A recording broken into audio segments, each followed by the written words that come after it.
turned down. Okay, I think I fixed it. Let me know, guys, if it's fixed. I turned down the desktop. There's something in the background that I can't tell what it is. I can't make out what you're saying, Vic. You're saying, but I think I got it, Vic. I can't hear it anymore. But let me know if that's better. Okay, cool, cool, cool. So I'm watching this episode. I'm thinking like all right, this is either gonna be one of just a typical episodes that's not that great, or it's gonna be the best episode. But it was up there. Everything with the dark troopers. When I and let me know if you can still hear me because I don't want to hear myself in the background. When I saw that fight break out with Mando and that one trooper, I'm like, boy, if, if you can't handle this one trooper, this one dark trooper, you were done. I mean, everything that led up to the invasion of that ship wasn't entertaining to me. They pretty much they mapped it all out. We're gonna get these. We're gonna kill these troopers. We're gonna steal this ship. We're gonna break into this to Moff Gideon's vessel, and we're gonna rescue the kid. That's pretty much all right. So everything leading up to that was just explaining exactly what that was. So it was all boring. The only good part about the first 5-10 minutes of the show was that kidnapping in the beginning when that one coward hey, I'll tell you anything you want to hear, whatever you want to know. And his partner just shot him in the back. Like that motherfucker's a traitor to the empire. that that I did not expect. That was the best part of the beginning. But and then everything else was typical. I was I was disappointed that Boba didn't get involved as much as I thought. I thought when it looked hopeless, I thought Boba was gonna. Well, I'm getting ahead of myself. So when they finally got onto the ship and it started and everything started off, it didn't get high. It was all typical. We saw Gina Davis. It feels like Gina, and at first it felt like Ming's character and Gina Carano's character. I was like, I thought we're looking at those Rangers. I'm thinking that that's the setup for this Rangers show, but maybe I'm wrong about that because everything that was happening between them, those looks they kept giving each other when that gun jam moment happened, and Ming was like, "I got you," and she kept looking. I don't know why. Maybe my mind always just goes there, but I'm looking at them too, like, why are they looking at each other like that? I'm like, something going on there, but that's just me. That's just my dirty mind. One of anything is not possible, not probable. One of anything is possible, not probable. Was that something that was said? That was something that was said in the show.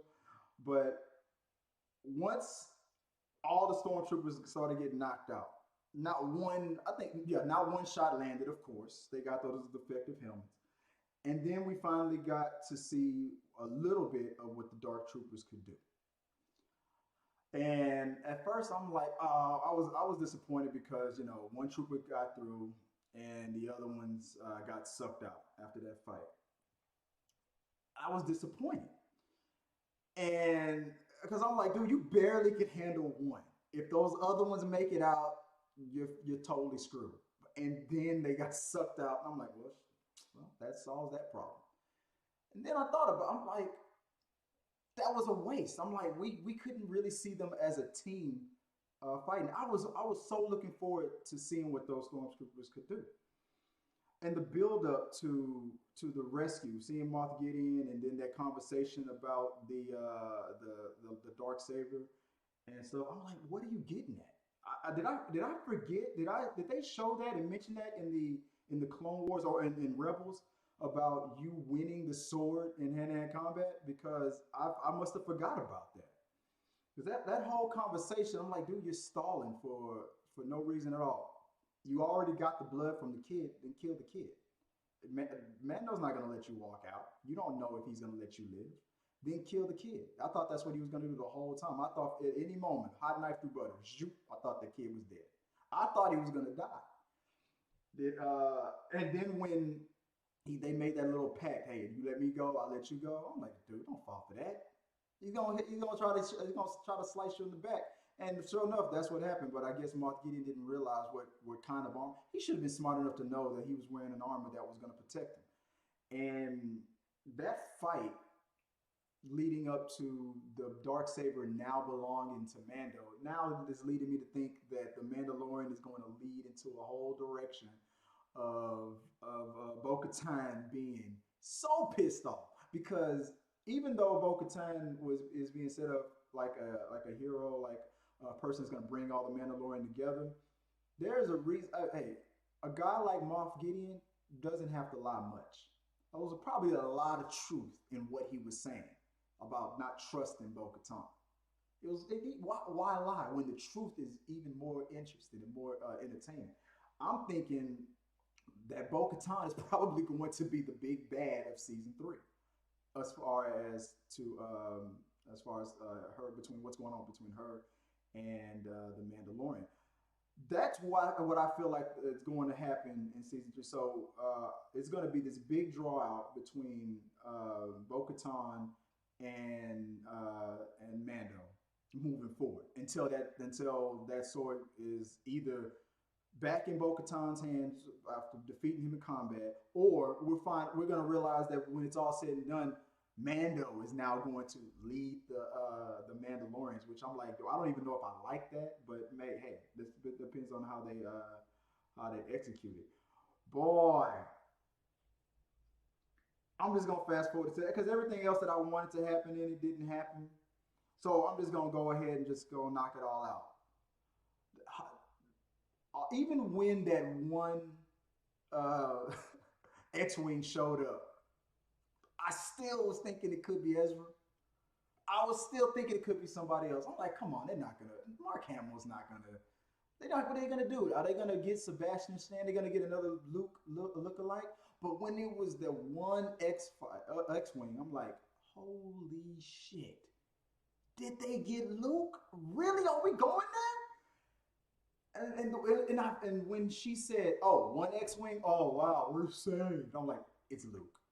It's got because watch. It's just gonna it's one dude. He's just gonna jump out. He got that, and then with the green lightsaber, I'm like, okay, so that eliminates all these other theories. It can't be Mace Windu, who I thought it was gonna be. Like I survived the fall from the building, motherfucker. Give me the baby. I was hoping for Mace Windu, but when the green lightsaber came out, he was just slicing through those dark troopers. I was like, it's either Ezra or it's Luke, because they wouldn't show his face, and I saw that black glove, and I'm like, now I'm like 80% Luke, 20% Ezra now, because I mean that Michael Jackson glove could be still that could just be a fashion statement. Luke just blew up the Death Star. He's famous. Everybody, all the Jedi are like, I'm gonna wear a glove now, right? I'm thinking maybe it's a fashion statement. I felt that they weren't able to lift the ability or disbelief.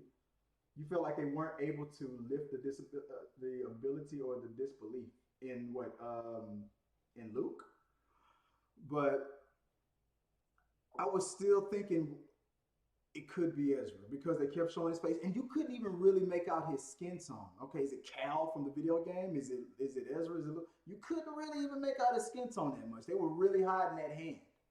But by the time it was that glove and that green lightsaber and that X-wing, I'm like, all right, maybe I'm like 95% Luke. Now I was just watching my winning lottery ticket just lose value over and over again. Because I honestly was thinking it was more likely to be Ezra because everything was rebels. Everything was rebels.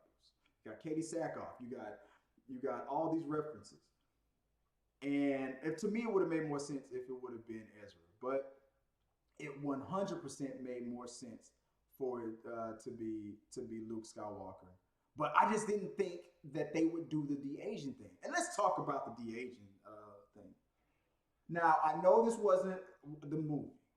I know that a lot of people are doing a lot of great things with the whole what's it called deep fakes and stuff. But it was bad, man. I'm glad it was Luke, but they put no. This was a season finale, and the whole show was based. It was pretty much based on one ship throughout 90% of the whole thing,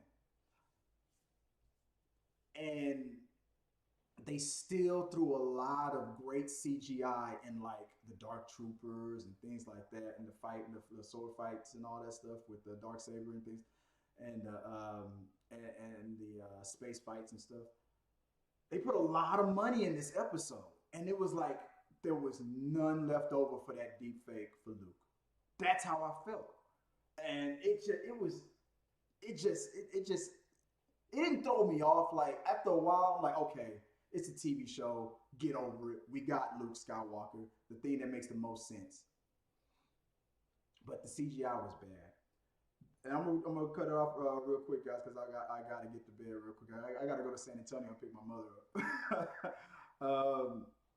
That moment when I knew he was gonna take that helmet off, and he did, just so the baby could see his face. I thought Luke was gonna change his mind because that felt like that was a parallel to the end of Return of the Jedi. Let me look at you with my own eyes.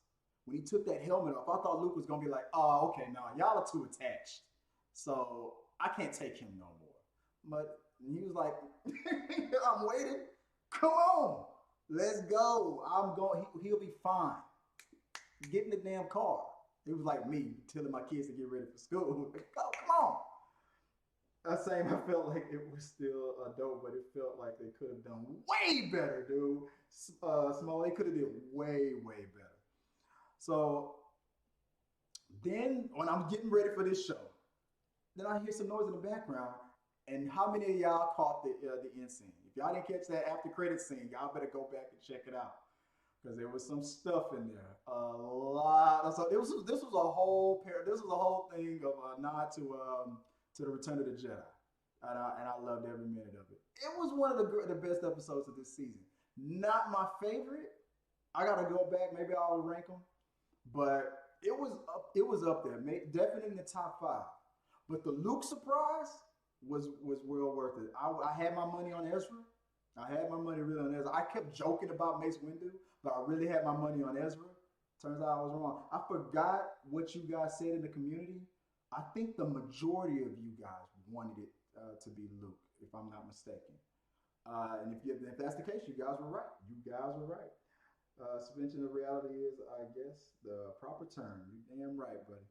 All right, guys. I gotta go, man. Hey, let me know what you guys thought of this whole thing. I had to make this a short one because I gotta get up early in the morning. I got a long drive ahead of me. So let's keep talking about this in the chat. We're definitely gonna probably talk about this on We Got Your Mail. So send me any comments, any things you want me to discuss, and maybe I'll do another video later on about it. But this one was dope, man. This was dope. I love the whole Luke Skywalker surprise. I didn't expect it. And R2. Definitely got to talk about that after credits scene again. So let's talk about it in the box. Put it in the box below. Let me know, share your thoughts, and we'll talk about it. Appreciate it. This special episode was brought to you, was sponsored by my boy Victor Bradshaw. Thank you for being a supporter on the Patreon. And until next time, guys. Hey, peace.